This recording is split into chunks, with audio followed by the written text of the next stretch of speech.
Здравейте хора, аз съм Павел Колев, а това, знаете, е шушката. Днес ще се опитаме с шушито да направим един фокус. Нали, знаете, като малки всички сте правили фокуси.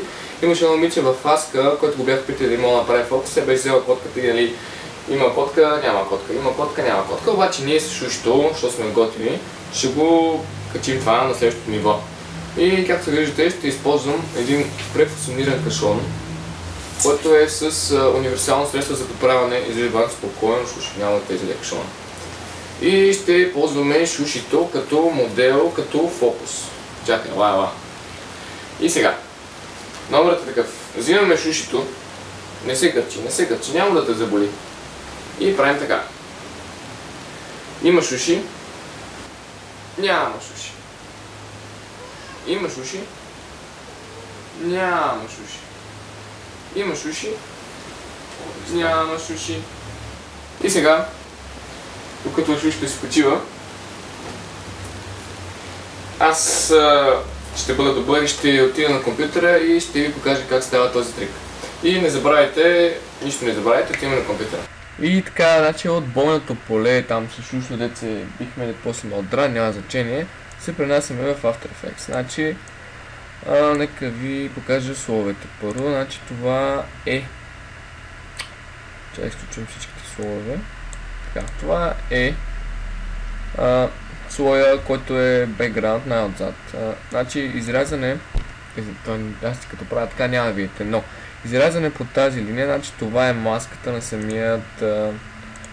самият слой. Ако стрим маската, значи това ще е самия слой. На маската съм сложил федър малко. Да, 68 федър съм сложил, няма значение.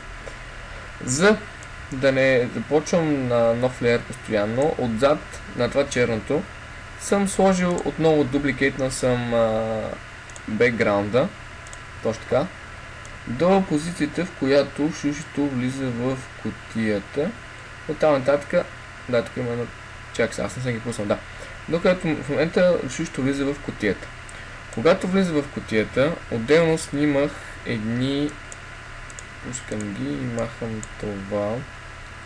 Тоест това го слагам, това го махам. Снимах тези движения. Е това. Все едно държа шушито. Да го мръднем. Все едно държа шушито. Тук ще бъркнах носа. Значи, все едно държа шушито и преминава от друга страна на кашона. Така.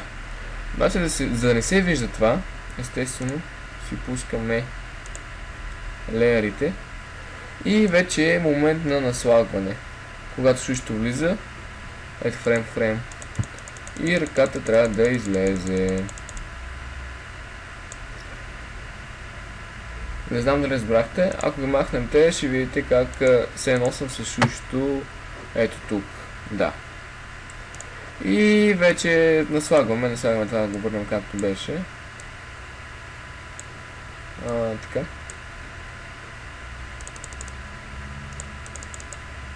Добре.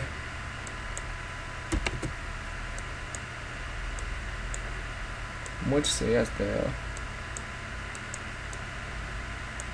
Така.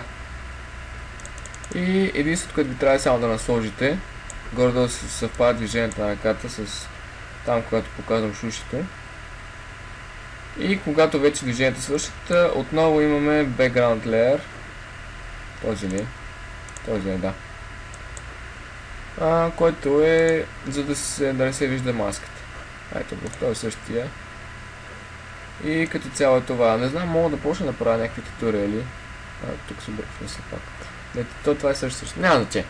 И да, ще се видим, не знам когато се видим. Гледайте последните два клипа.